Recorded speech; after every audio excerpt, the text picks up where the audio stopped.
story seems like something out of the movies, but it was all too real. A rookie detective in Rhode Island going deep undercover to bring down the New England Mafia. It really happened, and 2 decades later, he can finally tell his story. Here's Andrea Canning. From Whitey Bulger to the mob wives. No. Did I get her in the face? Even after The Sopranos, Johnny's in jail.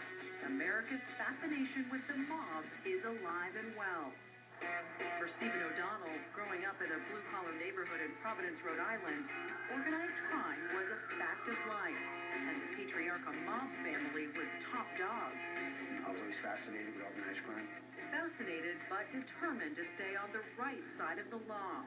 O'Donnell started out as a maximum security prison guard, learning the language of the mobsters. Without question, the work in the prison set me up for some type of success because I could walk the walk, talk the talk. On one fateful day in 1994, on the steps of the Providence courthouse, O'Donnell, now an undercover cop, found himself face to face with Harold Tillinghast, a mob hitman out on parole.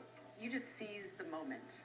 I was coming in to get a warrant signed for something unrelated. I saw him and I had to get rid of the warrants that I had and then just talk to him. Talked not like a cop, but like a guy from the hood, convincing Tillinghast they'd done time together. He just bought everything hook, line, and sinker. I convinced him that I was an inmate. I knew what the cell block meant. I knew what he did for work. And so began the big lie. O'Donnell was Foley now, Steve Foley, living someone else's life. He was now all in. I was a bookmaker for them, so to speak. I was a drug dealer. They thought I was buying large amounts of cocaine, large amounts of heroin, and large amounts of pot, marijuana. 6 years in the shadows, moving with mobsters, building a case. Harold Tillinghast was one thing, but his brother Jerry was the big fish, running his rackets from prison.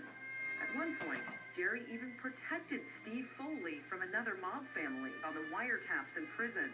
From Jerry's perspective, he basically took full ownership that Steve Foley, which is me, he's my guy, he pays me, and if they have a problem with that, have him come see me.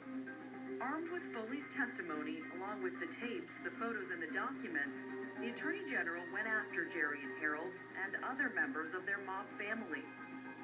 He caught my brother sleeping. In a twist of irony, even Jerry Tillinghast had to respect what O'Donnell pulled off. If the shoe was on the other foot, would I do the same thing? Probably, you know. That same year, Foley, now back to Stephen O'Donnell, was honored by his peers and even the president. Today, a picture hangs as a reminder of those 6 years undercover in the office of Colonel Stephen O'Donnell, now the head of the entire Rhode Island State Police. For today, Andrea Canning, NBC News, Providence, Rhode Island.